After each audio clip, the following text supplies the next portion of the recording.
नमस्कार दोस्तों, आज इस नोटिफिकेशन के बारे में बात करूंगा जहां पे गवर्नमेंट फाइनेंस एक्ट के कुछ प्रोविज़न को एप्लीकेबल कर रही है 1 अक्टूबर 22 से। ठीक है, जिसके अंदर टाइम लिमिट है इनपुट एज क्रेडिट को लेने के लिए, और पिछले साल का जो भी इनवॉइसेस या डेबिट नोट रहता है वो कब तक आप दिखा सकते हैं, उस प्रोविज़न को गवर्नमेंट यहाँ पे 1 अक्टूबर से लागू कर रही है। तो चलिए इसको डिटेल में समझते हैं। उससे पहले बताना चाहूँगा, जो भी भाई बंधु मेरे चैनल पे पहली बार हैं, इस वीडियो को पहली बार देख रहे हैं, जिन्होंने अभी तक सब्सक्राइब नहीं किया सब्सक्राइब कर लीजिए, साथ ही साथ बेल आइकन पे भी क्लिक कर लीजिए ताकि इस तरह का कंटेंट आपको मिलता रहे। तो दोस्तों, बात करने वाला हूँ इस नोटिफिकेशन के बारे में, नोटिफिकेशन नंबर 18/2022 के बारे में, जो कि 28 सितंबर 2022 को इशू किया गया है। अगर आप इस नोटिफिकेशन को डाउनलोड करना चाहते हैं तो वीडियो के डिस्क्रिप्शन में इसका लिंक मिल जाएगा।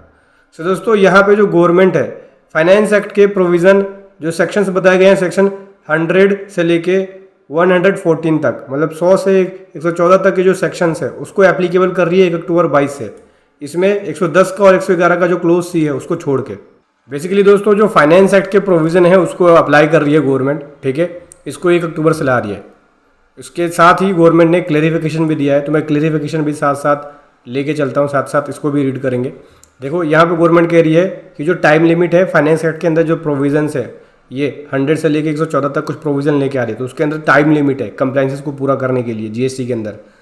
तो टाइम लिमिट को फिक्स कर दिया गया है 30 नवंबर तक। ठीक है, पिछले साल का कोई भी कंप्लाइंसेस इस साल जो है 30 नवंबर तक, या फिर जो एनुअल रिटर्न जाएगी इनमें से जो भी पहले होगा वहाँ तक आपको कंप्लीट करना होगा। तो देखो, ये है फाइनेंस एक्ट के प्रोविज़न। ये सेक्शन 100 हो गया, सेक्शन 102 हो गया, सेक्शन 103, 105 और 112। ठीक है, इन प्रोविज़नों को 1 अक्टूबर से लागू किया जा रहा है। अब इन प्रोविज़नों में जीएसटी के अंदर कौन कौन से सेक्शन में अमेंडमेंट किया गया है, जैसे सबसे पहले मैं बात करूं सेक्शन 100 के अंदर फाइनेंस एक्ट का जो प्रोविज़न सेक्शन 100 है उसमें सेक्शन 16 सबसेक्शन 4 को अमेंड किया गया है। ये इनपुट एज क्रेडिट को लेने की कंडीशंस होती है, और इसके अंदर जो आईटीसी क्लेम करने की कंडीशन है उसकी जो लिमिट है उसके बारे में बताया गया है कि जो आईटीसी प्रीवियस ईयर का है किसी भी इनवॉइसेस का या डेबिट नोट का, वो अब आप 30 नवंबर तक क्लेम कर सकते हैं। ठीक है, ये 30 नवंबर की जो डेट है वो फिक्स कर दिया गया है। यानी अगर मैं बात करूं फाइनेंशियल ईयर 21-22 की, तो 21-22 की आईटीसी को क्लेम आप 30 नवंबर तक कर सकते हैं। ठीक है, इसी प्रकार से सेक्शन 102 जो है फाइनेंस एक्ट का सेक्शन 102 होगा, लेकिन जीएसटी एक्ट में ये अमेंड किया गया है सेक्शन 34 सबसेक्शन 2 के अंदर। ठीक है, जहाँ पे बताया गया है कि पिछले साल का क्रेडिट नोट आप डिक्लेयर कर सकते हैं रिटर्न के अंदर, ये भी आप 30 नवंबर तक कर सकते हैं। ऐसे ही 103 के अंदर जीएसटी एक्ट में प्रोविजन सेक्शन 37 सब सेक्शन 3 को अमेंड किया गया है, जहाँ पे जो कोई भी रेक्टिफिकेशन रहती है आपके ऑर्डर सप्लाई की, ठीक है, उसकी रेक्टिफिकेशन भी आप 30 नवंबर तक कर सकते हैं। साथ ही साथ सेक्शन 39 सब सेक्शन 9 को अमेंड किया गया है। रेक्टिफिकेशन जो है पिछले साल का कोई भी रेक्टिफिकेशन आपको करना है तो आप इस रिटर्न के अंदर 30 नवंबर तक कर सकते हैं जीएसटी रिटर्न के अंदर। सेक्शन 52 सबसेक्शन 6 के अंदर अगर कोई रेक्टिफिकेशन रहती है टीसीएस से रिलेटेड तो उसको भी आप फर्निश कर सकते हैं, उसकी रेक्टिफिकेशन कर सकते हैं 30 नवंबर तक, टीसीएस से रिलेटेड है। सिंपल सी बात है दोस्तों, यहाँ पे गवर्नमेंट इन सभी कंप्लाइंसेस की टाइम लिमिट को बढ़ा रही है। 30 नवंबर फिक्स कर दिया है। पिछले साल का कोई भी कंप्लाइंसेस पेंडिंग है उसको आप 30 नवंबर तक कर सकते हैं। जैसे कि पिछले साल का अगर आईटीसी रह जाता है इस साल की 30 नवंबर तक ले सकते हैं। पिछले साल का कोई भी invoice credit note debit note रह जाता है तो इस साल के 30 नवंबर तक डिक्लेयर कर सकते हैं।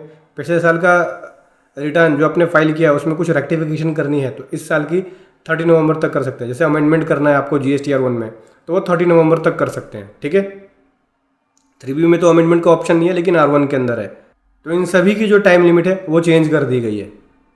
अब यहाँ पे कुछ लोगों का डाउट भी था कि क्या ये 21-22 के लिए जो फाइनेंशियल ईयर 21-22 है क्या इसके लिए एप्लीकेबल होगा या नहीं होगा, तो यहाँ गवर्नमेंट इसके बारे में क्लैरिफिकेशन भी दे रही है।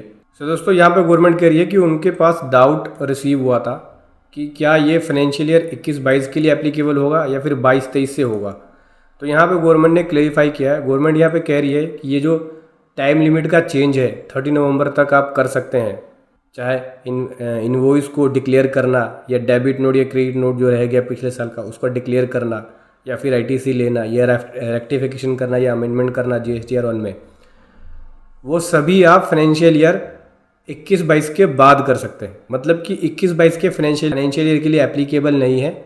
ठीक है, ये 22-23 फाइनेंशियल ईयर से एप्लीकेबल होगा।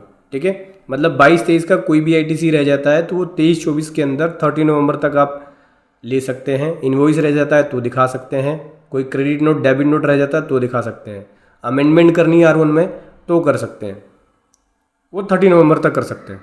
तो 22-23 से एप्लीकेबल होगा ये टाइम लिमिट का जो चेंज है। 21-22 के लिए सेम पुराना ही टाइम लिमिट को फॉलो करना होगा।